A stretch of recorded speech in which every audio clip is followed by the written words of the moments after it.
നമസ്കാരം. വിഴിഞ്ഞം ഓഹരി കൈമാറ്റം സർക്കാർ അറിഞ്ഞിട്ടില്ലെന്ന് ആവർത്തിച്ച് മുഖ്യമന്ത്രി. ഓഹരി കൈമാറ്റത്തിൽ LDF സർക്കാരിന്റെ കാലത്ത് എന്തെങ്കിലും നടപടികളോ ആശയവിനിമയമോ അദാനി കമ്പനിയുടെ ഭാഗത്തു നിന്നും ഉണ്ടായിട്ടുണ്ടോ എന്ന് വെളിപ്പെടുത്താൻ CPM തയ്യാറാകണം. 1.5 മാസം മാത്രമായ UDF സർക്കാരാണോ വിഴിഞ്ഞത്തേക്ക് MSCയെ എത്തിക്കാനുള്ള ശ്രമം നടത്തിയത്? പ്രതിപക്ഷം ഉയർത്തുന്ന ആരോപണങ്ങൾക്കും ആശങ്കകൾക്കും പിന്നെ എന്തടിസ്ഥാനം? CPM കേന്ദ്ര കമ്മിറ്റി അംഗം EP ജയരാജന്റെ നിലപാട് വ്യക്തമാക്കുന്നത് എന്താണ്? കണ്ണൂരിൽ നിന്നുയരുന്ന ഭിന്നസ്വരം CPMനെ പ്രതിരോധത്തിലാക്കുന്നു. വിഴിഞ്ഞ നിലപാടിൽ CPM 2 തട്ടിലോ? സമഗ്രമായി നോക്കാം ടോപ് 10. ആദ്യം പ്രധാന തലക്കെട്ടുകൾ.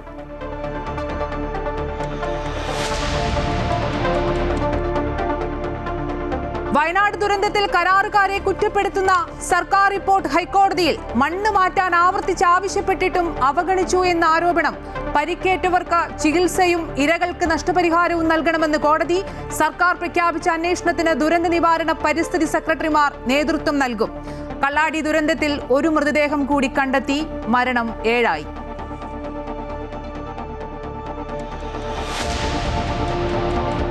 വിഴിഞ്ഞം ഓഹരി കൈമാറ്റത്തിൽ പ്രതിപക്ഷ നേതാവിന് മറുപടിയുമായി മുഖ്യമന്ത്രി. സർക്കാർ അനുമതി നൽകിയിട്ടില്ലെന്നും അദാനിയെ അതൃപ്തി അറിയിച്ചെന്നും VD സതീശൻ. LDF കാലത്തെ ഓഹരി കൈമാറ്റ വിവരം പിണറായി അറിഞ്ഞില്ലേ എന്ന് ദേശാഭിമാനി വാർത്ത പരാമർശിച്ച് മുഖ്യമന്ത്രി. വിഴിഞ്ഞം അഴിമതി ആരോപണത്തെ തള്ളിപ്പറഞ്ഞ EP ജയരാജന്റെ നടപടിയിൽ പ്രതിരോധത്തിലായി CPM നേതൃത്വം. EP ജയരാജനെ പിന്തുണച്ച് PK ശ്രീമതി.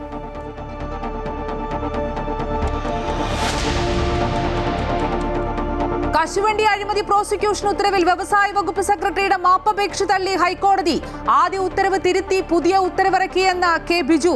ഉദ്യോഗസ്ഥർ ഭരണകക്ഷിയുടെ ചട്ടുകങ്ങളാവരുതെന്നും ജനങ്ങൾക്ക് സേവനം ചെയ്യാൻ നിയോഗിക്കപ്പെട്ടവരെന്നും ഹൈക്കോടതി.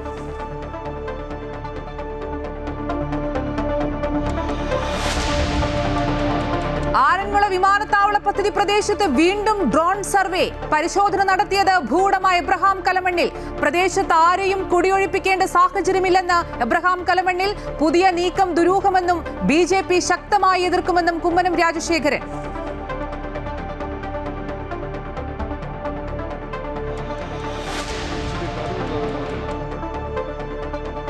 நாமக்கல் அந்த மீட்டிங் முடிச்சுட்டு கரூர் வரும்போது அந்த கரூர் போலீஸ் எங்களை அலர்ட் பண்ணியிருக்கலாம்ல. அண்ட் போலீஸ் நினச்சா அவங்க அந்த மீட்டிங்கே கேன்சல் பண்ணலாம். ஏதோ தப்பாக இருக்குது, ஏதோ தப்பாக தோணுது அப்படின்னு நினச்சிட்டாலே.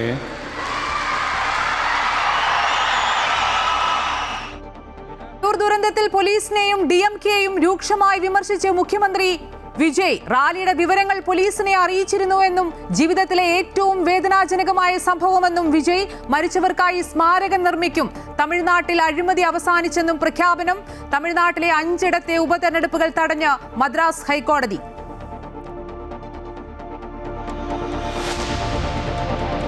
കൂട്ടപ്പിരിച്ചുവിടലിൽ കോറോ ഹെൽത്ത് കമ്പനിയുമായി സർക്കാർ നടത്തിയ ചർച്ചയിൽ തീരുമാനമായില്ല. സാമ്പത്തിക പ്രതിസന്ധിയെന്നും കമ്പനി ലാഭത്തിലെന്നും അധികൃതർ. ഈ മാസം 20-ന് കമ്പനി പ്രതിനിധികൾ നേരിട്ടെത്തി ചർച്ച നടത്തും.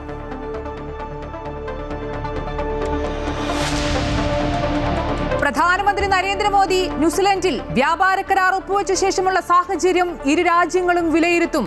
രാജീവ് ഗാന്ധിക്ക് ശേഷം ഇന്ത്യൻ പ്രധാനമന്ത്രി ന്യൂസിലൻഡിലെത്തുന്നത് ആദ്യമായി.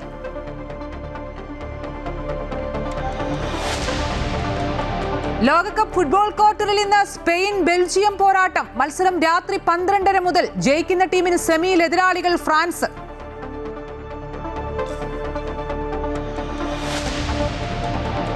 അയ്യപ്പന് പബ്ലിസിറ്റിയുടെ ആവശ്യമില്ലെന്നും പുതിയ രീതിയിലുള്ള സംഗമങ്ങൾ നടത്തില്ലെന്നും Sabarimala Devaswom board president K Jayakumar. ശുചിത്വം, സുതാര്യത, കാര്യക്ഷമത എന്നിവയിൽ ഊന്നൽ നൽകുമെന്നും സന്നിധാനത്ത് തീർത്ഥക്കുളം ദേവസ്വം ബോർഡ് നിർമ്മിക്കുമെന്നും K ജയകുമാർ.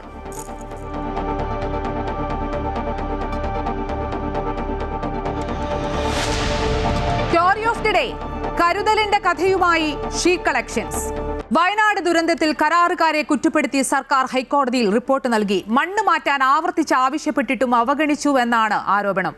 ഖനനം ചെയ്ത മണ്ണും അവശിഷ്ടങ്ങളും നീക്കം ചെയ്യണമെന്ന് കമ്പനിക്ക് നിർദ്ദേശം നൽകിയിരുന്നുവെന്ന് സർക്കാർ ചൂണ്ടിക്കാട്ടി. പരിക്കേറ്റവർക്ക് ചികിത്സയും ഇരകൾക്ക് നഷ്ടപരിഹാരവും നൽകണമെന്നും ഹൈക്കോടതി നിർദ്ദേശിച്ചു. വയനാട് കള്ളാടിയിൽ മണ്ണിടിച്ചിൽ ഉണ്ടായതിന്റെ കാരണം കരാറുകാരുടെ അനാസ്ഥയാണെന്നാണ് സർക്കാർ ഹൈക്കോടതിയെ അറിയിച്ചത്. വയനാട് തുരങ്കപാത നിർമ്മിക്കുമ്പോൾ പുറത്തെടുക്കുന്ന മണ്ണ് നീക്കം ചെയ്യാൻ കൊങ്കൺ റെയിൽവേക്ക് വയനാട് ദുരന്ത നിവാരണ അതോറിറ്റി വ്യക്തമായ മുൻകരുതൽ നിർദ്ദേശം നൽകിയിരുന്നു എന്നാണ് സർക്കാർ കോടതിയെ അറിയിച്ചത്.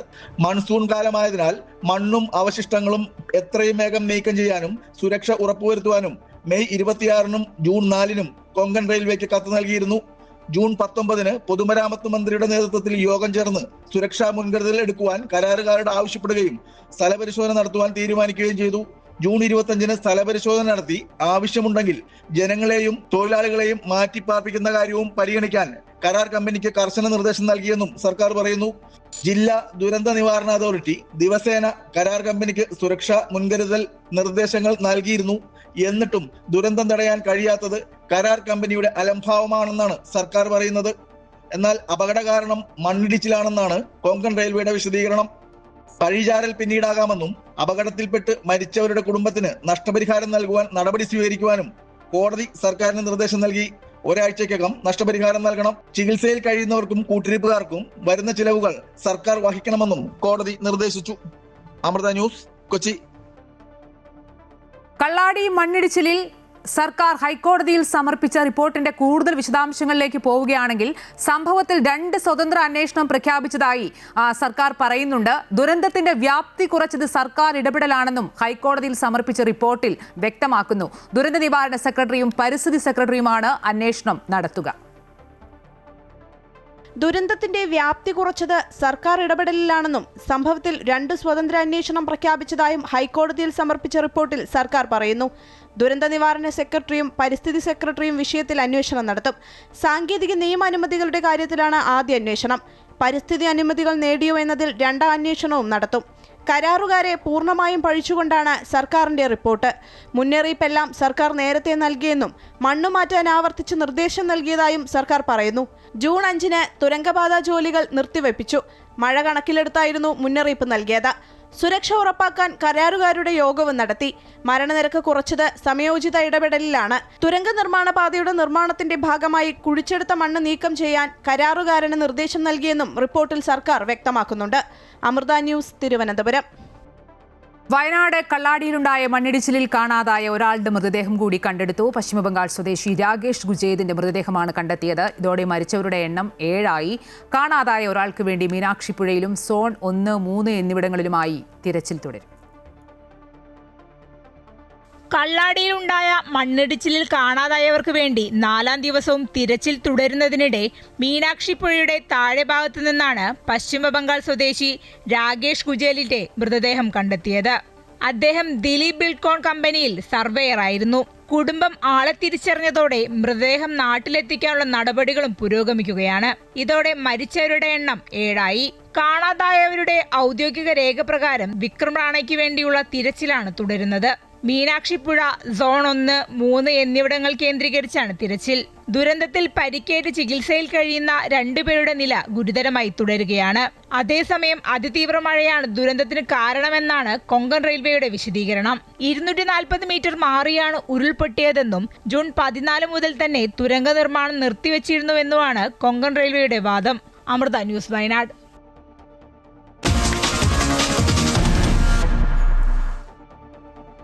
വിഴിഞ്ഞം ഓഹരി കൈമാറ്റത്തിലെ രാഷ്ട്രീയ വിവാദം അവസാനിക്കുന്നില്ല. പ്രതിപക്ഷ നേതാവ് പിണറായി വിജയന് മറുപടിയുമായി മുഖ്യമന്ത്രി വി.ഡി. സതീശൻ.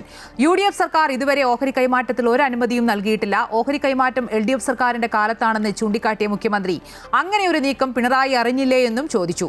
ദേശാഭിമാനി വാർത്ത പരാമർശിച്ചായിരുന്നു മുഖ്യമന്ത്രിയുടെ മറുപടി. വിഴിഞ്ഞം ഓഹരി കൈമാറ്റത്തിൽ ഭരണ പ്രതിപക്ഷ വാക്പോരും ആരോപണ പ്രത്യാരോപണങ്ങളും അവസാനിക്കുന്നില്ല. ഓഹരി കൈമാറ്റത്തിലെ തുടർ നീക്കം സർക്കാർ അറിയിക്കണമെന്നാവശ്യപ്പെട്ട് കഴിഞ്ഞ ദിവസമാണ് പ്രതിപക്ഷ നേതാവ് പിണറായി വിജയൻ മുഖ്യമന്ത്രിക്ക് കത്തയച്ചത്. പ്രതിഷേധം ശക്തമാകുമ്പോഴും സർക്കാരിന്റെ മൗനം ദുരൂഹമെന്ന് പ്രതിപക്ഷ നേതാവ് ആരോപിച്ചിരുന്നു. ഈ ആരോപണങ്ങൾക്കാണ് മുഖ്യമന്ത്രി ഇന്ന് മറുപടി നൽകിയത്. അദാനി ഗ്രൂപ്പ് സർക്കാരിന്റെ മുൻകൂർ അനുമതി ഇല്ലാതെയാണ് ഓഹരി കൈമാറ്റ നടപടികൾ തുടങ്ങിയതെന്നും ഇക്കാര്യത്തിൽ അവരെ അതൃപ്തി അറിയിച്ചിട്ടുണ്ടെന്നും മുഖ്യമന്ത്രി കത്തിൽ ചൂണ്ടിക്കാട്ടി. അദാനി നൽകിയ അപേക്ഷയുടെ വിശദാംശങ്ങൾ പരിശോധിക്കാൻ ചീഫ് സെക്രട്ടറി നേതൃത്വത്തിൽ എംപവേർഡ് കമ്മിറ്റിയെ ചുമതലപ്പെടുത്തിയിട്ടുണ്ടെന്നും സംസ്ഥാന താൽപര്യം മുൻനിർത്തി മാത്രമേ തുടർ നടപടികൾ സ്വീകരിക്കുകയുള്ളൂവെന്നും മുഖ്യമന്ത്രി കത്തിൽ ചൂണ്ടിക്കാട്ടി. അതേസമയം വിഴിഞ്ഞം തുറമുഖത്ത് അദാനിയും MSC കമ്പനിയും തമ്മിലുള്ള ഓഹരി കൈമാറ്റവുമായി ബന്ധപ്പെട്ട ചർച്ചകൾ ഇടതു സർക്കാരിന്റെ കാലത്തു തന്നെ ആരംഭിച്ചുവെന്ന് മുഖ്യമന്ത്രി വി ഡി സതീശൻ കത്തിൽ പരാമർശിക്കുന്നുണ്ട്. കഴിഞ്ഞ LDF സർക്കാരിന്റെ കാലത്ത് സംഘടിപ്പിച്ച വിഴിഞ്ഞം കോൺക്ലേവിൽ MSC കമ്പനിയിലെ പ്രമുഖർ പങ്കെടുത്തതും ദേശാഭിമാനി പത്രത്തിലെ സർക്കാരിന്റെ ദീർഘവീക്ഷണത്തെ പ്രശംസിച്ചുകൊണ്ട് ദേശാഭിമാനി മുഖപ്രസംഗം എഴുതിയതും മുഖ്യമന്ത്രി ചൂണ്ടിക്കാട്ടി. അന്ന് മുഖ്യമന്ത്രിയായിരുന്ന പിണറായി വിജയൻ അറിയാതെ ഇത്തരം ചർച്ചകൾ നടക്കുമോ എന്നും വി ഡി സതീശൻ ചോദിക്കുന്നു. അമൃത ന്യൂസ്, തിരുവനന്തപുരം. ദിവ്യ എസ് അയ്യരെ വിഴിഞ്ഞം തുറമുഖ MD സ്ഥാനത്ത് നിന്ന് മാറ്റിയ സർക്കാർ തീരുമാനത്തിൽ കണ്ണൂർ ജില്ലാ സെക്രട്ടറി KK രാഗേഷിന്റെ നിലപാട് തള്ളി കേന്ദ്ര കമ്മിറ്റി അംഗം PK ശ്രീമതി. രാഗേഷ് ഉന്നയിച്ച ആരോപണങ്ങളിൽ വ്യക്തതയില്ല. വിഴിഞ്ഞം വിഷയത്തിൽ EP ജയരാജൻ സ്വീകരിച്ച അതേ നിലപാട് തന്നെയാണ് തനിക്കുമുള്ളതെന്നും സർക്കാർ മാറി മാറി വരുമ്പോൾ ഉദ്യോഗസ്ഥരെ മാറ്റുന്നത് സാധാരണമാണെന്നും PK ശ്രീമതി പറഞ്ഞു. ദിവ്യ എസ് അയ്യർ സത്യസന്ധമായി ജോലി ചെയ്യുന്ന ഉദ്യോഗസ്ഥയാണെന്നും PK ശ്രീമതി ഡൽഹിയിൽ പ്രതികരിച്ചു. നാളെ CPM കേന്ദ്ര കമ്മിറ്റി യോഗം ചേരും. വിഴിഞ്ഞത്തെ ചൊല്ലി CPM-ൽ ഭിന്നത മറനീക്കി പുറത്തുവരുന്ന സമയം കൂടിയാണ്. വിഴിഞ്ഞം ഓഹരി കൈമാറ്റം വിവാദമാക്കേണ്ടെന്ന CPM മുതിർന്ന നേതാവ് EP ജയരാജന്റെ നിലപാടിന് പാർട്ടിയിൽ നിന്ന് പിന്തുണയേറുന്നു. അദാനിയെ സഹായിക്കാൻ വേണ്ടിയാണ് ദിവ്യ എസ് അയ്യരെ മാറ്റിയതെന്ന KK രാഗേഷിന്റെ ആരോപണങ്ങളെ കൂടുതൽ നേതാക്കൾ തള്ളുന്നു. എന്തായാലും കൂടുതൽ വിശദാംശങ്ങളും വിശകലനങ്ങളുമായി എബി ജോൺ തോമസ് ചേരുന്നുണ്ട്. എബി, പറഞ്ഞ പോലെ തന്നെ വിഴിഞ്ഞം അഴിമതി ആരോപണത്തെ തള്ളിപ്പറഞ്ഞ EP ജയരാജന്റെ നടപടിയിൽ പ്രതിരോധത്തിലായിരിക്കുകയാണ് CPM നേതൃത്വം. വിഴിഞ്ഞത്തിൽ CPM രണ്ട് തട്ടിലോ എന്നുള്ളതാണ് പ്രധാനപ്പെട്ട ചോദ്യം. കാരണം പാർട്ടിയിൽ എതിർസ്വരങ്ങൾ ശക്തമാകുന്നു. അതും കണ്ണൂർ ലോബിയിൽ നിന്നാണ് ഭിന്നസ്വരം ഉയർന്നു വരുന്നത്. 10 വർഷം ഭരണത്തിലിരുന്ന ശേഷം നേരിട്ട വലിയ പരാജയം, ആ പരാജയത്തിന് ശേഷം വലിയ രീതിയിലുള്ള വിമർശനങ്ങൾ പാർട്ടി സഖാക്കളുടെ ഭാഗത്തു നിന്നും നേതൃത്വത്തിനെതിരെ ഉയർന്നു വരുന്ന കാഴ്ച പല യോഗങ്ങളിലായി നമ്മൾ കാണുന്നതാണ്. അതിൻ്റെയൊക്കെയും ഒരു തുടർച്ചയെന്നോണമാണ് ഇപ്പോൾ ഈ ഒരു ശക്തമായ രീതിയിലുള്ള എതിർ ശബ്ദങ്ങൾ നേതൃത്വത്തിൻ്റെ ഭാഗത്ത് തന്നെ ഉയർന്നു വരുന്ന സാഹചര്യം ഉണ്ടാകുന്നത്. ഈ വിഴിഞ്ഞവുമായി ബന്ധപ്പെട്ട് സർക്കാരിനെതിരെ വലിയ രീതിയിലുള്ള ഒരു പ്രതിഷേധം, ഒരു പോരാട്ടത്തിനുള്ളൊരു മുഖം തുറന്നിടുകയായിരുന്നു പിണറായി വിജയൻ തൻ്റെ വിമർശനങ്ങളിലൂടെ. പക്ഷേ ആ വിമർശനങ്ങളിൽ തന്നെയാണ് ഇപ്പോൾ വലിയ രീതിയിലുള്ള ആശയക്കുഴപ്പം, എതിരഭിപ്രായങ്ങളൊക്കെ തന്നെ പാർട്ടി നേതാക്കളുടെ ഭാഗത്തു നിന്നും ഉണ്ടാകുന്നത് എന്നുള്ളതാണ് ഏറ്റവും ശ്രദ്ധേയമായിട്ടുള്ള കാര്യം. CPM-ൽ വീണ്ടും വിഭാഗീയതയുടെ ഒരു കാലം ഉണ്ടാകുന്നോ എന്നൊരു ചോദ്യം സ്വാഭാവികമായും ചോദിക്കപ്പെടുന്ന നിലയിലാണ് നേതാക്കളുടെ പ്രതികരണങ്ങൾ ഉണ്ടാകുന്നത് എന്നുള്ളതാണ്. വിഴിഞ്ഞുമായി ബന്ധപ്പെട്ട് എന്തിനാണ് ഇത്തരത്തിലുള്ള വിവാദങ്ങളിലേക്ക് പോകുന്നത് എന്നുള്ള ചോദ്യമാണ് EP ജയരാജൻ ആദ്യമായി മുന്നോട്ട് വയ്ക്കുന്നത്. ആ ചോദ്യത്തിന് പിന്നാലെ അതിന് ചുവട് പിടിച്ചുകൊണ്ട് നിരവധിയായിട്ടുള്ള ആളുകൾ അതിനെ അനുകൂലിച്ചുകൊണ്ട് രംഗത്ത് വരുന്ന കാഴ്ച ഈ കഴിഞ്ഞ ദിവസങ്ങളിലായി, കഴിഞ്ഞ മണിക്കൂറുകളായൊക്കെ തന്നെ കാണുന്നു. KK ശൈലജ, PK ശ്രീമതി തുടങ്ങിയിട്ടുള്ള നേതാക്കളും ഇതിന് അനുകൂലമായിട്ടുള്ള തീരുമാനത്തിലേക്ക് അല്ലെങ്കിൽ നിലപാടിലേക്ക് വരുന്ന കാഴ്ച കൂടി കാണുകയുണ്ടായി. ഇത്തരത്തിലുള്ള ആരോപണങ്ങൾ ഉന്നയിക്കുമ്പോൾ സ്വാഭാവികമായും ആരോപണം ഉന്നയിച്ചവർ തന്നെ അതിനുള്ള തെളിവുകളും ഹാജരാക്കണമെന്നതായിരുന്നു ശ്രീമതിയും ഒപ്പം തന്നെ KK ശൈലജയും ചൂണ്ടിക്കാണിച്ച കാര്യമെന്ന് പറയുന്നത്. സ്വാഭാവികമായും KK രാഗേഷ് എന്ന് പറയുന്നത് MV ഗോവിന്ദൻ്റെയും ഒപ്പം തന്നെ പിണറായി വിജയൻ്റെയും വിശ്വസ്തനാണ്. സ്വാഭാവികമായും അത് പിണറായിയുടെ തന്നെ നിലപാട് പറയുന്ന ഒരാളാണ് KK രാഗേഷ് എന്ന് പറയുന്നത്. ആ നിലപാടിനെയാണ് ഇവിടെ തീർത്തും അപ്രസക്തമാകുന്ന രീതിയിൽ, അല്ലെങ്കിൽ അത് ഒരു തരത്തിലും ആ നിലയ്ക്ക് പോകേണ്ട കാര്യമില്ല, സർക്കാർ സ്വാഭാവികമായും വരുമ്പോൾ അതിന് തക്കതായ നിലയിലുള്ള ഉദ്യോഗസ്ഥലത്തിലെ മാറ്റങ്ങൾ സ്വാഭാവികമായും ഉണ്ടാകുന്ന കാര്യം തന്നെയാണ് എന്ന് ചൂണ്ടിക്കാണിച്ചുകൊണ്ട് നേതാക്കൾ രംഗത്ത് വരികയും ചെയ്തിരിക്കുന്നത്. എന്തായാലും വിഴിഞ്ഞത്തെക്കുറിച്ച് വിഴിഞ്ഞം ഒരു സ്വപ്ന പദ്ധതിയാണ്. അതിനെ ഇങ്ങനെ വിവാദത്തിന്റെ രീതിയിൽ നിർത്തേണ്ട കാര്യമില്ല എന്നതാണ് PK ശ്രീമതി, EP ജയരാജൻ ഒപ്പം തന്നെ KK ശൈലജ തുടങ്ങിയിട്ടുള്ള നേതാക്കൾ ചൂണ്ടിക്കാണിക്കുന്ന ഒരു കാര്യമെന്ന് പറയുന്നത്. ഈ ആരോപണങ്ങൾ അല്ലെങ്കിൽ ഈ നിലപാട് മാറ്റങ്ങൾ ഉണ്ടാകുന്നത് സമയം കൂടി വളരെ പ്രധാനപ്പെട്ടതാണ്. നാളെ കേന്ദ്ര കമ്മിറ്റി യോഗം ചേരാനിരിക്കുന്ന ഒരു സമയം കൂടിയാണ്. അതുകൊണ്ട് തന്നെ ഈ നിലപാടുകൾ അത് കൃത്യമായ രീതിയിൽ പരിശോധിക്കപ്പെടുന്ന ഒരു സമയം കൂടിയാണ്. എന്തായാലും സർക്കാരിനെതിരെ ഉന്നയിച്ചിരിക്കുന്ന പ്രധാനപ്പെട്ട ഒരു ആരോപണമായിരുന്നു വിഴിഞ്ഞവുമായി ബന്ധപ്പെട്ടുണ്ടായിട്ടുള്ള ആരോപണം. ആ സമരത്തിലേക്ക് സർക്കാർ പ്രതിപക്ഷം കടക്കാനിരിക്കുന്ന ഒരു നേരം കൂടിയാണ്. പക്ഷേ ആ നിലയിലാണ് ഇത്തരത്തിലൊരു ആശയക്കുഴപ്പം ഉണ്ട് എന്ന് തോന്നിപ്പിക്കുന്ന വിധത്തിൽ തന്നെ നേതാക്കളുടെ ഭാഗത്തു നിന്നുള്ള ഈ അഭിപ്രായ ഭിന്നതകൾ രൂപപ്പെട്ടുകൊണ്ടിരിക്കുന്നത് എന്നുള്ളതാണ്. എന്തായാലും ഇത് CPM-ൽ മറ്റൊരു വിഭാഗീയതയുടെ കാലത്തിന് തുടക്കമാകുകയാണോ എന്നുള്ളതാണ് പ്രധാനമായും ചൂണ്ടിക്കാണിക്കപ്പെടുന്നത്, അല്ലെങ്കിൽ ചോദ്യം ചെയ്യപ്പെടുന്ന ഒരു കാര്യമെന്ന് പറയുന്നത്. കഴിഞ്ഞ 22 വർഷമായി പിണറായിക്കെതിരെ സംസാരിക്കാൻ ഒരു മനുഷ്യൻ പോലും ഇല്ലാതിരുന്ന സ്ഥലത്താണ് ഇപ്പോൾ കേന്ദ്ര കമ്മിറ്റി അംഗങ്ങൾ മുതൽ DYFI നേതാക്കൾ വരെ കഴിഞ്ഞ ദിവസം ദിവസം ഇപ്പോൾ പാലായിൽ നേർന്ന ഡിവൈഎഫ്ഐയുടെ യോഗത്തിൽ വരെ വലിയ രീതിയിൽ വിമർശനങ്ങളൊക്കെ തന്നെ ഉണ്ടാകുന്ന സാഹചര്യം ഉണ്ടായിരുന്നു. അങ്ങനെ ഡിവൈഎഫ്ഐ നേതാക്കൾ വരെ വലിയ രീതിയിലുള്ള വിമർശനങ്ങൾ പിണറായിക്കെതിരെ, സർക്കാരിനെതിരെ, നേതൃത്വത്തിനെതിരെ ഉന്നയിക്കപ്പെടുന്നത് സ്വാഭാവികമായും പിണറായി വിജയനും MV ഗോവിന്ദനും കൃത്യമായ രീതിയിൽ കോർണർ ചെയ്യപ്പെടുന്ന നിലയിൽ തന്നെയാണ് ഈ കാര്യങ്ങൾ മുന്നോട്ട് പോകുന്നത്. വരും ദിവസങ്ങളിൽ ഇതുമായി ബന്ധപ്പെട്ട ചർച്ചകൾ സജീവമാകാനുള്ള സാധ്യതയാണ് കാണുന്നത്. വിഴിഞ്ഞം ഓഹരി കൈമാറ്റവുമായി ബന്ധപ്പെട്ട് സർക്കാരിനെതിരെ പ്രതിപക്ഷം വലിയ രീതിയിൽ രാഷ്ട്രീയായുധമാക്കുമ്പോഴാണ് CPM-ൽ തന്നെ വലിയ പ്രതിസന്ധി ഉയരുന്നത്. കാരണം പാർട്ടിയിൽ എതിർസ്വരങ്ങൾ ശക്തമാകുന്നു. അതും കണ്ണൂർ ലോബിയിൽ നിന്നാണ് ഇതുമായി ബന്ധപ്പെട്ട് ഭിന്നസ്വരം ഉയർന്നു വരുന്നു എന്നുള്ളതാണ് വലിയ പ്രത്യേകത. വിശദാംശങ്ങൾ നൽകുകയായിരുന്നു എബി ജോൺ തോമസ്.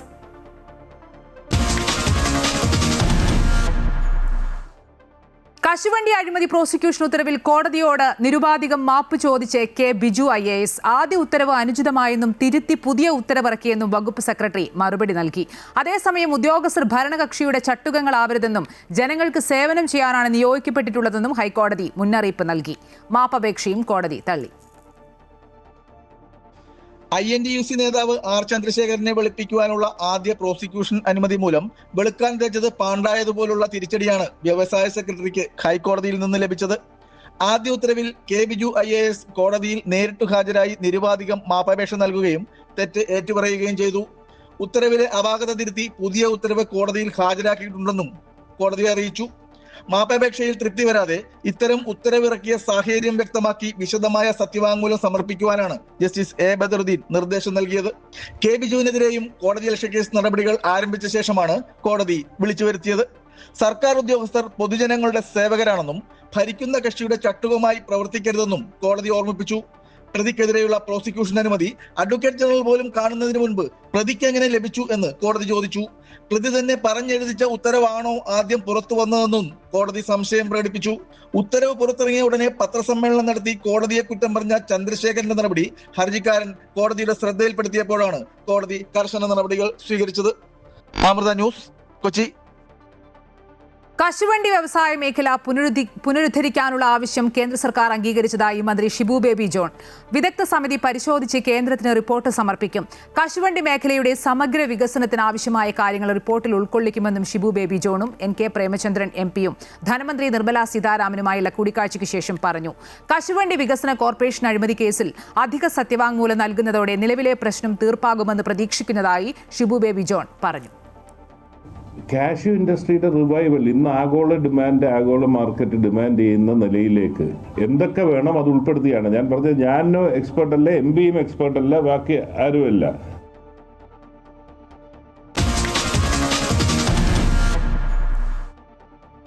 ആറന്മുള വിമാനത്താവള പദ്ധതി വീണ്ടും സജീവ ചർച്ചയാകുന്നു. വിവാദ പദ്ധതി പ്രദേശത്ത് ഭൂവുടമ എബ്രഹാം കലമണ്ണിൽ ഡ്രോൺ സർവേ നടത്തിയതോടെയാണ് സംഭവം വീണ്ടും ചർച്ചയാകുന്നത്. ആരെയും കുടിയൊഴിപ്പിക്കേണ്ട സാഹചര്യം നിലവിലില്ലെന്ന് തെളിയിക്കാനാണ് സർവേ എന്നാണ് വിശദീകരണം. എന്നാൽ വീണ്ടും ഒരു ജനകീയ പ്രക്ഷോഭത്തിന് വഴിവെക്കുന്ന നീക്കത്തിനെതിരെ BJP-യും CPM-ഉം രംഗത്തെത്തി. ഉമ്മൻചാണ്ടി സർക്കാരിന്റെ കാലത്ത് വൻ ജനകീയ പ്രക്ഷോഭങ്ങൾക്ക് സാക്ഷ്യം വഹിച്ച ആറന്മുള വിമാനത്താവള പദ്ധതിയാണ് ഒരിടവേളയ്ക്ക് ശേഷം വീണ്ടും തലപൊക്കുന്നത്. പദ്ധതി പ്രദേശത്ത് ഭൂവുടമ എബ്രഹാം കലമണ്ണിലിന്റെ നേതൃത്വത്തിൽ സ്വകാര്യ കമ്പനി ഡ്രോൺ സർവേ നടത്തി. തന്റെ പക്കൽ 400 ഏക്കർ ഭൂമിയുണ്ടെന്നും 1000 ഏക്കർ കൂടി ലഭിച്ചാൽ പദ്ധതി യാഥാർത്ഥ്യമാകുമെന്നുമാണ് കലമണ്ണിലിന്റെ പ്രതികരണം. UDF സർക്കാരിന്റെ അനുകൂല നിലപാടുണ്ട്. അബിൻ വർക്കിയും ആന്റോ ആന്റണിയും തനിക്കൊപ്പമുണ്ട് എന്നും കലമണ്ണിൽ കൂട്ടിച്ചേർത്തു. പാരിസ്ഥിതിക പ്രോബ്ലം ഇവരാരുമല്ല പരിശോധിക്കേണ്ടത്. അതിന് ഇന്ത്യയിൽ എയർപോർട്ടുകളെ പരിശോധിക്കുന്ന പാരിസ്ഥിതിക കമ്പനികളുണ്ട്, അവരെ കൊണ്ട് ചെയ്യിക്കണം. കഴിഞ്ഞ പ്രാവശ്യം ഞങ്ങൾ ചെയ്യിച്ചത് മദ്രാസിലൊരു കമ്പനിയാണ്. അവർക്ക് ഹോട്ടലുകളും വലിയ റിസോർട്ടുകളും ഒക്കെ ചെയ്യാനുള്ള 100 കോടി താഴെ. എയർപോർട്ടിന് 1000 കോടിയാണ്. അപ്പോൾ 1000 കോടിയുടെ അല്ല ഇവർ ചെയ്തിട്ടുള്ളത്. അതുകൊണ്ട് ട്രൈബ്യൂണലിൽ ചെന്നപ്പോൾ അവർ ചോദിച്ചു, have you got any report from any എയർപോർട്ടിൽ ഇല്ലെന്ന് പറഞ്ഞു. കളിക്കള. പിന്നെ അതിനെ ചോദ്യം ചെയ്ത് സുപ്രീം കോടതി പറഞ്ഞു, സുപ്രീം കോടതി പറഞ്ഞു അവർക്ക് അതിനുള്ളതായ ക്വാളിഫിക്കേഷൻ ഇല്ല. പാരിസ്ഥിതിക പ്രോബ്ലം ആറന്മുള എയർപോർട്ടിൽ ഇല്ല. അത് മനസ്സിലാക്കണം. എല്ലാവരും അതായി പറയുന്നത്. പാരിസ്ഥിതിക പ്രോബ്ലം സുപ്രീം കോടതി തടഞ്ഞു, ഗവൺമെന്റ് ഓഫ് ഇന്ത്യ തടഞ്ഞു, ഒന്നും നടന്നില്ല, ആരും നടന്നിട്ടില്ല. പരിസ്ഥിതി ലോല പ്രദേശമായ ആറന്മുളയിലെ പുഞ്ചപ്പാടം നികത്തുന്നത് വൻ പരിസ്ഥിതി പ്രശ്നങ്ങൾക്കും പ്രളയത്തിനും കാരണമാകുമെന്നാണ് ഉയരുന്ന പ്രധാന ആക്ഷേപം. 2014 ദേശീയ ഹരിത ട്രൈബ്യൂണൽ റദ്ദാക്കിയ പദ്ധതി പിന്നീട് സുപ്രീം കോടതിയും ശരിവച്ചതാണ്. 90% നീർത്തടമാണെന്ന് കണ്ടെത്തിയതിനെ തുടർന്ന് മുൻപ് ഇവിടെ IT പാർക്ക് തുടങ്ങാനുള്ള പദ്ധതി വരെ സർക്കാർ തള്ളിക്കളഞ്ഞിരുന്നു. പുതിയ നീക്കത്തിനെതിരെ BJP നേതാവ് കുമ്മനം രാജശേഖരൻ കടുത്ത ഭാഷയിലാണ് പ്രതികരിച്ചത്.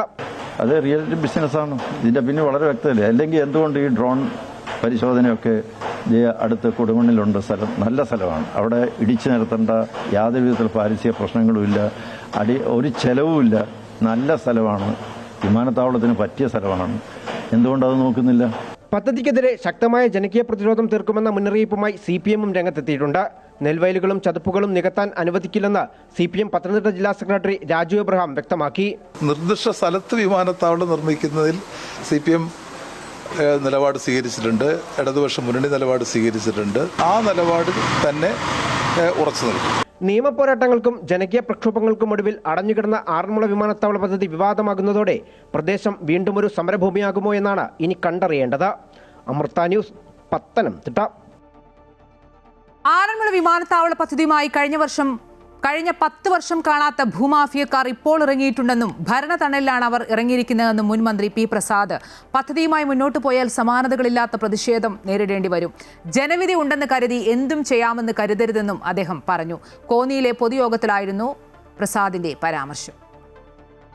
ഭൂപരിഷ്കരണ അട്ടിമറിക്കും, നെൽവയൽ തണ്ണീർത്തട മാറ്റും. കേരളത്തിന്റെ അസംബ്ലിയിൽ ഉളുപ്പില്ലാതെ പറയുന്നതിലേക്ക് അവരെല്ലാം എത്തുകയാണ്.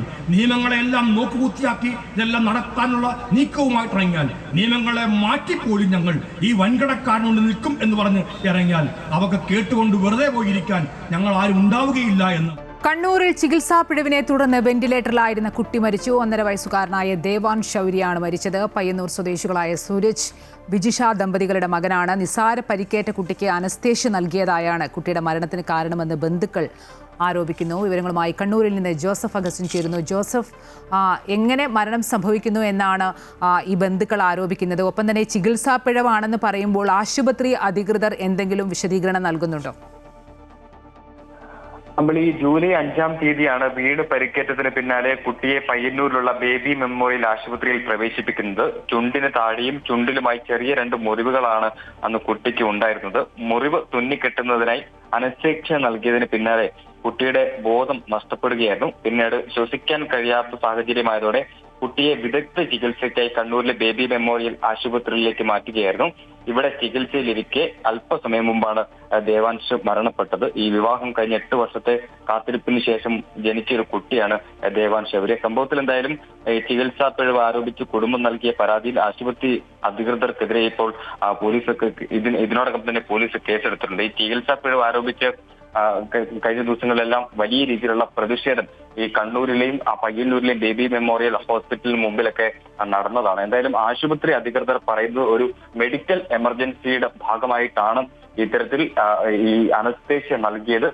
അപ്പോഴുണ്ടായ ഒരു പ്രത്യേക സാഹചര്യമാണ് എന്നാണ് അവർ ഇതിനോട് പ്രതികരിച്ചിട്ടുള്ളത്. എന്തായാലും വലിയ രീതിയിലുള്ള പ്രതിഷേധങ്ങൾ ഇന്നും ഉണ്ടായിരുന്നു. ഇപ്പോൾ മൃതദേഹം ആശുപത്രിയിൽ സൂക്ഷിച്ചിരിക്കുകയാണ്. രാവിലെയോടെ വീട്ടിലേക്ക് കൊണ്ടുപോകുമെന്നാണ് അറിയാൻ സാധിച്ചിട്ടുള്ളത്. എന്തായാലും വളരെ ദാരുണമായ ഒരു സംഭവമാണ് നടന്നിട്ടുള്ളത്.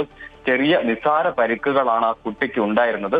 ആ ചുണ്ടിലും ചുണ്ടിന്റെ താഴെയുമായിട്ട് 1 സെന്റിമീറ്റർ മാത്രം നീളമുള്ള ഒരു മുറിവായിരുന്നു. പക്ഷേ കുട്ടി കൂടുതലായി കരഞ്ഞപ്പോൾ ഡോക്ടർമാർ അനസ്തേഷ്യ നൽകാൻ നിർദ്ദേശിക്കുകയായിരുന്നു. അതാണ് ഇത്തരത്തിൽ ഈ അനാവശ്യ അനസ്തേഷ്യ നൽകിയതാണ് ഈ അപകടത്തിനും ഈ ചികിത്സയ്ക്ക് ഉണ്ടായ ഒരു ചികിത്സാ പിഴവ് എന്ന് കുടുംബം പ്രധാനമായും ആരോപിക്കുന്നത്. അമ്പളി, ശരി. കണ്ണൂരിൽ ചികിത്സാ പിഴവിനെ തുടർന്ന് വെന്റിലേറ്ററിലായിരുന്ന കുട്ടി മരിച്ചു. 1.5 വയസ്സുകാരനായ ദേവാൻ ശൗര്യയാണ് മരിച്ചത്. പയ്യന്നൂർ സ്വദേശികളായ സൂരജ്, വിജിഷ ദമ്പതികളുടെ മകനാണ്. നിസാര പരിക്ക് കാരണം ഹോസ്പിറ്റലിലെത്തിച്ച കുട്ടിക്ക് അനസ്തേഷ്യ നൽകിയതാണ് മരണത്തിന് കാരണമെന്നാണ് ബന്ധുക്കൾ ആരോപിക്കുന്നത്. വിശദാംശങ്ങൾ നൽകുകയായിരുന്നു കണ്ണൂരിൽ നിന്നും ജോസഫ് അഗസ്റ്റിൻ.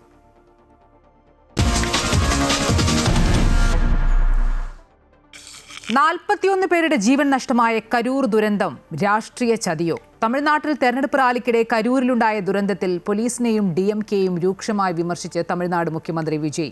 റാലിയുടെ വിവരങ്ങൾ പോലീസിന് കൈമാറിയിരുന്നുവെന്നും ജീവിതത്തിലെ ഏറ്റവും വേദനാജനകമായ സംഭവമെന്നും വിജയ് പറഞ്ഞു. ജീവൻ നഷ്ടപ്പെട്ട 41 പേരുടെ ഓർമ്മയ്ക്കായി TVK ജില്ലയിൽ സ്മാരകം നിർമ്മിക്കും. ദുരന്തത്തിന് ശേഷം ആദ്യമായി കരൂർ ജില്ലയിലെത്തിയാണ് വിജയ് മനസ്സ് തുറന്നത്. 2025 സെപ്റ്റംബറിലുണ്ടായ ദുരന്തത്തിൽ 41 പേരാണ് കൊല്ലപ്പെട്ടത്. കരൂരിലേക്ക് താൻ വരുന്നതും റാലിയുടെ വിവരങ്ങൾ പോലീസിന് കൃത്യമായി കൈമാറിയിരുന്നുവെന്നും പോലീസിനെ വിശ്വസിച്ചാണ് റാലിയുമായി മുന്നോട്ട് പോയതെന്നും വിജയ് പറയുന്നു. ജീവിതത്തിലെ ഏറ്റവും വേദനാജനകമായ നിമിഷങ്ങളാണ് അതെന്നും അതിപ്പോഴും തന്നെ വേട്ടയാടുന്നുവെന്നും വിജയ് വെളിപ്പെടുത്തി. நாமக்கல் அந்த மீட்டிங் முடிச்சுட்டு கரூர் வரும்போது அந்த கரூர் போலீஸ் எங்களை அலர்ட் பண்ணியிருக்கலாம்ல. இல்லை சார், இங்கே எதிர்பார்த்ததை விட கொஞ்சம் கூட்டம் அதிகமாக இருக்குது, கண்ட்ரோல் பண்ண முடியல, வராதிங்க. அண்ட் போலீஸ் நினச்சா அவங்க அந்த மீட்டிங்கே கேன்சல் பண்ணலாம். ஏதோ தப்பாக இருக்குது, ஏதோ தப்பாக தோணுது அப்படின்னு நினச்சிட்டாலே they have all the rights to cancel the meeting. எங்ககிட்ட கேட்கணும்லாம் ஒன்றும் அவசியமே கிடையாது. ஆனால் அதையெல்லாம் எதுவுமே செய்யாமல் அந்த ஹைவேல இருந்த அந்த ஸ்பாட்டுக்கு போலீஸே எங்களை உள்ளே கூட்டிகிட்டு வந்து விட்டு அந்த நாடகம்லாம் இருக்குது பாருங்க. കരൂരിലേക്ക് കടക്കുമ്പോൾ സുരക്ഷാ പ്രശ്നമുണ്ടായിരുന്നുവെങ്കിൽ പോലീസിനെ തടയാമായിരുന്നുവെന്നും അവർക്ക് കരൂരിലെ സ്ഥിതിയെക്കുറിച്ച് തന്നോട് പറയാമായിരുന്നുവെന്നും വിജയ് പ്രതികരിക്കുന്നു. നിയന്ത്രണാതീതമാണെങ്കിൽ പരിപാടി റദ്ദാക്കാൻ അവർക്ക് എല്ലാ അവകാശവും ഉണ്ടായിരുന്നു. പക്ഷേ അവരത് ചെയ്തില്ല.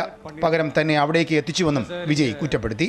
ഇതിൽ ചതിയുണ്ടായിരുന്നുവെന്നും ആരാണ് ശരിക്കും അതിന് ഉത്തരവാദികളെന്നും ആരാണ് അതിന് പദ്ധതിയിട്ടതെന്നും വിജയ് ചോദിച്ചു. DMKയും പോലീസും ചേർന്ന് നടത്തിയ ഗൂഢാലോചനയാണ് കരൂരിൽ ദുരന്തമുണ്ടായതെന്ന് സംശയിക്കേണ്ടിയിരിക്കുന്നുവെന്നും വിജയ് ആരോപിച്ചു. എല്ലാവരും തന്നെ കുറ്റപ്പെടുത്തിയെന്നും സ്റ്റാലിൻ രാഷ്ട്രീയം കളിച്ചുവെന്നും വിജയ് തുറന്നടിച്ചു. അതേസമയം കരൂർ ദുരന്തത്തിൽപ്പെട്ടവരുടെ ആശ്രിതർക്ക് സർക്കാർ ജോലി നൽകുമെന്ന വിജയുടെ പ്രഖ്യാപനം രാഷ്ട്രീയ വിവാദങ്ങൾക്ക് തുടക്കമിട്ടിട്ടുണ്ട്. നിലവിൽ നടക്കുന്ന അന്വേഷണങ്ങളെ സ്വാധീനിക്കുവാനുള്ള നടപടിയാണ് വിജയുടേതെന്നാണ് DMKയുടെ ആരോപണം. അതേസമയം DMKയുടെ നേതൃത്വത്തിലുള്ള മുൻ സർക്കാരിന്റെ അഴിമതികളെക്കുറിച്ച് ചൂണ്ടിക്കാട്ടിയ അദ്ദേഹം പുതിയ സർക്കാരിലൂടെ തമിഴ്നാടിനെ അഴിമതിരഹിത സംസ്ഥാനമാക്കി മാറ്റുമെന്നും പ്രഖ്യാപിച്ചു. News desk Amrita news.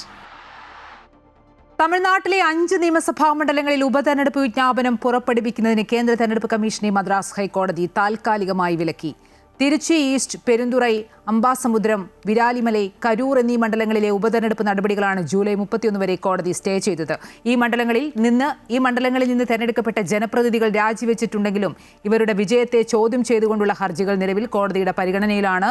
അതുകൊണ്ടാണ് കോടതിയുടെ ഈ അടിയന്തര നടപടി. ഹർജികളിൽ അന്തിമ തീരുമാനമാകുന്നതിന് മുമ്പ് ഉപതെരഞ്ഞെടുപ്പ് നടത്തുന്നത് നിയമപരമായ സങ്കീർണതകൾക്ക് കാരണമാകുമെന്ന് കോടതി നിരീക്ഷിച്ചു.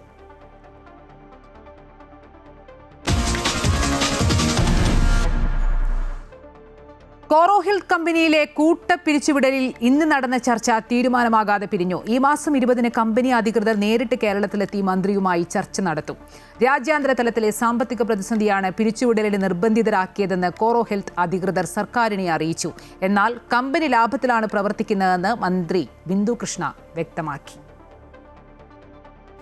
തൊഴിൽ മന്ത്രി Bindu Krishna, Hibi Eden MP, Uma Thomas MLA, ജില്ലാ കളക്ടർ G. പ്രിയങ്ക, ലേബർ ഓഫീസർമാർ, കോറോ ഹെൽത്ത് ജീവനക്കാർ, വിവിധ ട്രേഡ് യൂണിയൻ നേതാക്കൾ തുടങ്ങിയവരാണ് കോറോ ഹെൽത്ത് മേധാവികളുമായി ചർച്ച നടത്തിയത്. എന്നാൽ ചർച്ചയിൽ പ്രശ്നത്തിന് പരിഹാരമായില്ല. ഈ മാസം 20-ന് കമ്പനി പ്രതിനിധികൾ നേരിട്ടെത്തി വീണ്ടും ചർച്ച നടത്തുമെന്ന് യോഗത്തിന് ശേഷം മന്ത്രി ബിന്ദു കൃഷ്ണ പറഞ്ഞു. കമ്പനി ലാഭത്തിലാണ് പ്രവർത്തിക്കുന്നതെന്ന് പരിശോധിച്ചപ്പോൾ ബോധ്യപ്പെട്ടു. കേരളത്തിൽ മാത്രമായി പ്രവർത്തിക്കുന്ന കമ്പനിയല്ല കോറോ ഹെൽത്ത്, ഇന്റർനാഷണൽ കമ്പനിയാണ്. അതിനാൽ ആവശ്യത്തിന് വർക്ക് ലഭിക്കാത്തതിനാലാണ് നടപടിയെന്ന വാദം അംഗീകരിക്കാനാവില്ലെന്ന് മന്ത്രി കൂട്ടിച്ചേർത്തു. അവർക്ക് വർക്കില്ല, അതുകൊണ്ട് സെന്റർ അടച്ചുപൂട്ടുക അല്ലാതെ മറ്റൊരു മാർഗമില്ല എന്നാണ് പറയുന്നത്. ഞങ്ങൾ മുന്നോട്ട് വെച്ച നിർദ്ദേശം കേരള സർക്കാർ ഈ സ്ഥാപനത്തെ ഇവിടെ നിലനിർത്തുവാൻ വേണ്ടി എന്ത് സഹായവും ചെയ്തു തരാൻ, എന്ത് ഭൗതിക സാഹചര്യം ഒരുക്കുവാനും തയ്യാറാണ്. കമ്പനിയുടെ മറ്റ് രേഖകൾ പരിശോധിച്ചപ്പോൾ കമ്പനി ലാഭത്തിൽ പോകുന്ന ഒരു കമ്പനിയും കൂടിയാണ്. ഒരു ഓഫീസ് വെൽനസ് പോളിസിയെക്കുറിച്ച് കേരള ഗവൺമെന്റ് ആലോചിക്കും. കാരണം അല്ലാതെ എക്സ്പ്ലോയിറ്റേഷൻസിനെയൊക്കെ നമുക്ക് അഡ്രസ് ചെയ്യാൻ കഴിയില്ല. കോറോ ഹെൽത്തിനെ കേരളത്തിൽ തന്നെ നിലനിർത്താനാണ് സർക്കാർ ആഗ്രഹിക്കുന്നത്. അല്ലെങ്കിൽ നിയമ നടപടി സ്വീകരിക്കാൻ നിർബന്ധിതരായി തീരുമെന്നും സർക്കാർ കമ്പനി അധികൃതരെ അറിയിച്ചിട്ടുണ്ട്. വിഷയത്തിൽ തിങ്കളാഴ്ച കേന്ദ്ര തൊഴിൽ മന്ത്രിയുമായി അടിയന്തര ചർച്ച നടത്തുമെന്നും ബിന്ദു കൃഷ്ണ പറഞ്ഞു. അതേസമയം 20-ാം തീയതി വരെ അനുകൂല തീരുമാനത്തിനായി കാത്തിരിക്കുമെന്ന് നടപടി നേരിട്ട ജീവനക്കാർ പ്രതികരിച്ചു. 20-ാം തീയതിയിലുള്ള ചർച്ചയ്ക്ക് അവർ വരാമെന്ന് സമ്മതിച്ചതുകൊണ്ടും എന്തെങ്കിലും ഒരു തരത്തിലുള്ള തീരുമാനം ഇതിലുണ്ടാകുമെന്ന് അവർ ഉറപ്പ് തന്നതുകൊണ്ടും 20-ാം തീയതി വരെ അതിന് കാത്തിരിക്കാൻ തന്നെയാണ് ഞങ്ങളുടെ തീരുമാനം. അവരുടെ പ്രശ്നം കമ്പനിയുടെ അകത്തിരുത്താൻ പറ്റില്ല എന്നുള്ളതാണ്. ഗവൺമെൻറ്റും ലേബർ ഡിപ്പാർട്ട്മെൻറ്റും ഉറപ്പ് തന്നത് ഞങ്ങൾ ആ 20-ാം തീയതി നടക്കുന്നവരെ കമ്പനിയുടെ സ്റ്റാഫ് എന്നുള്ള രീതിയിലാണ് പരിഗണിക്കാമെന്ന് പറഞ്ഞിട്ടുണ്ട്. വേഗത്തിലുള്ള പ്രശ്നപരിഹാരത്തിനായാണ് ജീവനക്കാരും സർക്കാരും ശ്രമിക്കുന്നത്. ഡിവൈഎഫ്ഐ അടക്കമുള്ള സംഘടനകൾ കോറോ ഹെൽത്ത് ഓഫീസിലേക്ക് ഇന്നും പ്രതിഷേധ പ്രകടനം നടത്തി.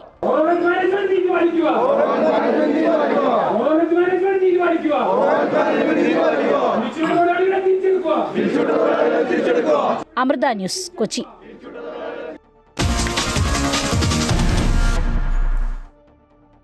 പ്രധാനമന്ത്രി നരേന്ദ്രമോദി ന്യൂസിലൻഡിൽ 40 വർഷങ്ങൾക്ക് ശേഷം, അതായത് രാജീവ് ഗാന്ധിക്ക് ശേഷം ഒരു ഇന്ത്യൻ പ്രധാനമന്ത്രി ന്യൂസിലൻഡിലെത്തുന്നത് ഇതാദ്യം. ത്രിരാഷ്ട്ര സന്ദർശനത്തിന്റെ ഭാഗമായാണ് പ്രധാനമന്ത്രി നരേന്ദ്രമോദി ന്യൂസിലൻഡിലെത്തിയത്. വിമാനത്താവളത്തിലെത്തിയ പ്രധാനമന്ത്രിയെ ന്യൂസിലൻഡ് പ്രധാനമന്ത്രി ക്രിസ്റ്റഫർ ലക്സൺ നേരിട്ടെത്തി സ്വീകരിച്ചു. ഇന്ത്യ ന്യൂസിലൻഡ് വ്യാപാര കരാർ ഒപ്പുവെച്ച ശേഷമുള്ള സാഹചര്യം ഇരുവരും വിലയിരുത്തും. രാജീവ് ഗാന്ധിക്ക് ശേഷം ഒരു ഇന്ത്യൻ പ്രധാനമന്ത്രി ന്യൂസിലൻഡിൽ എത്തുന്നു എന്ന പ്രത്യേകതയാണ് ഇതിലേറ്റവും പ്രധാനപ്പെട്ട കാര്യം. 4 പതിറ്റാണ്ടിന്റെ ഇടവേളയ്ക്ക് ശേഷമാണ് ഒരു ഇന്ത്യൻ പ്രധാനമന്ത്രി ന്യൂസിലാൻഡിൽ ഔദ്യോഗിക സന്ദർശനത്തിനെത്തുന്നത്. ഓക്ലാൻഡ് വിമാനത്താവളത്തിലിറങ്ങിയ പ്രധാനമന്ത്രിയെ ന്യൂസിലാൻഡ് പ്രധാനമന്ത്രി ക്രിസ്റ്റഫർ ലക്സൺ സ്വീകരിച്ചു. കഴിഞ്ഞ വർഷം മാർച്ചിൽ ക്രിസ്റ്റഫർ ലക്സൺ ഇന്ത്യ സന്ദർശിച്ചിരുന്നു. അടുത്തിടെ ഒപ്പുവെച്ച ചരിത്രപരമായ സ്വതന്ത്ര വ്യാപാര കരാറും ഒപ്പം മോദിയുടെ സന്ദർശനവും ഇരു രാജ്യങ്ങളും തമ്മിലുള്ള ബന്ധം പുതിയ തലത്തിലേക്ക് ഉയർത്തിയിട്ടുണ്ട്. 2 ദിവസത്തെ സന്ദർശനത്തിനിടെ ഇരുവരും വിപുലമായ ഉഭയകക്ഷി ചർച്ചകൾ നടത്തും. അടുത്തിടെ ഒപ്പുവെച്ച സ്വതന്ത്ര വ്യാപാര കരാറിന്റെ പശ്ചാത്തലത്തിൽ സാമ്പത്തിക പ്രതിരോധ മേഖലകളിൽ കൂടുതൽ ശക്തമായ പങ്കാളിത്തം ലക്ഷ്യമിട്ടാണ് 2 ദിവസത്തെ സന്ദർശനം. വ്യാപാരം, വാണിജ്യം, പ്രതിരോധം തുടങ്ങിയ മേഖലകളിലെ പുരോഗതിയും വിലയിരുത്തും. ഇതോടൊപ്പം പ്രമുഖ ബിസിനസ്സുകാരുമായും കായിക പ്രതിഭകളുമായും മോദി കൂടിക്കാഴ്ച നടത്തും. ന്യൂസിലാൻഡിലെ ഇന്ത്യൻ സമൂഹത്തെയും പ്രധാനമന്ത്രി അഭിസംബോധന ചെയ്യും. ഇന്തോനേഷ്യ, ഓസ്ട്രേലിയ സന്ദർശനങ്ങൾക്ക് ശേഷമാണ് മോദി ന്യൂസിലാൻഡിൽ എത്തിയത്. ഇന്ത്യയുടെ ആക്ട് ഈസ്റ്റ് നയവും മഹാസാഗർ ദർശനവും കൂടുതൽ ശക്തമാക്കുന്നതാണ് പ്രധാനമന്ത്രിയുടെ ത്രിരാഷ്ട്ര പര്യടനം. ഇന്തോനേഷ്യയിൽ 14 തന്ത്രപ്രധാന കരാറുകളിലും ഓസ്ട്രേലിയയിൽ വെച്ച് സിവിൽ ആണവോർജ്ജ കരാറിലും ഇന്ത്യ ഒപ്പുവെച്ചിരുന്നു. ഇൻഡോ പസഫിക് മേഖലയിലെ സുരക്ഷയും സമാധാനവും മുൻനിർത്തിയുള്ള ഇന്ത്യയുടെ നയതന്ത്ര വിജയമായാണ് ഈ സന്ദർശനം വിലയിരുത്തപ്പെടുന്നത്. News desk, Amrita news.